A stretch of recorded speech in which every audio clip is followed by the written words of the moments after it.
Hello, welcome to LifeVerse Bible Verse Your Life. Today we will be studying from Luke 3 verse 19 to 22.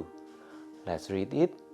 But Herod the Tetrarch, being reproved by him for Herodias his brother Philip's wife, and for all the evils which Herod had done, added yet this above all, that he shut up John in prison.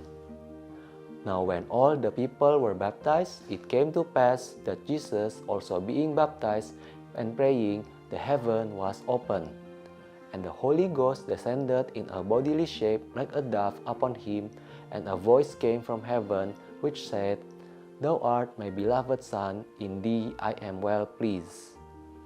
Today's passage talks about what Herod do to John the Baptist and the baptism of Jesus.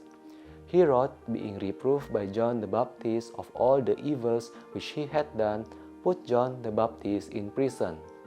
This tells us one thing, that in being used by God to do His work and standing up for the truth is not going to be all smooth, free from trouble. We may get persecuted, and from this case, John is persecuted by a person of authority. We are not to see this in a bad way, however. It is an opportunity to be a witness of God to people of higher classes. If John is not doing God's work and standing up for the truth, he might not meet Herod and spoke and be a witness of God to him. The same case we have of Paul, were he not doing God's work and standing up for the truth, he might not have stand and be a witness of God in the presence of King Agrippa, in the courts of a Roman governor, or even to the Roman emperor himself. In everything, God has its purpose. You might be just a person whom God used to reach a certain class of people. Be strong and have faith that everything which happens in us on being used as His workers, God has a plan and purpose for each one of us. The second lesson we can learn from today's passage lies in the word that God the Father spoke from heaven to Christ.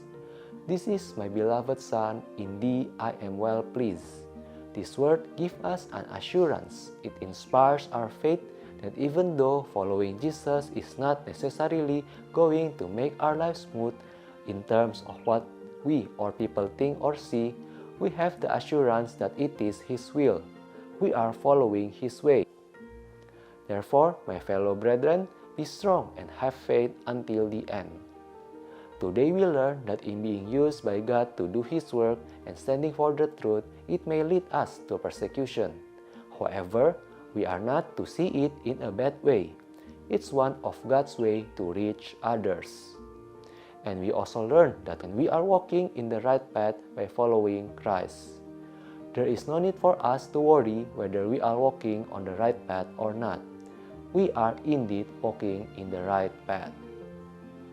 Finally, my brethren, be strong in the Lord and in the power of His might. Put on the whole armor of God, that ye may be able to stand against the wiles of the devil.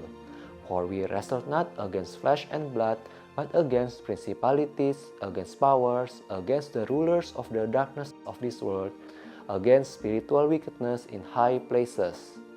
Wherefore, take unto you the whole armor of God, that ye may be able to withstand in the evil day, and having done all, to stand. May God bless you all.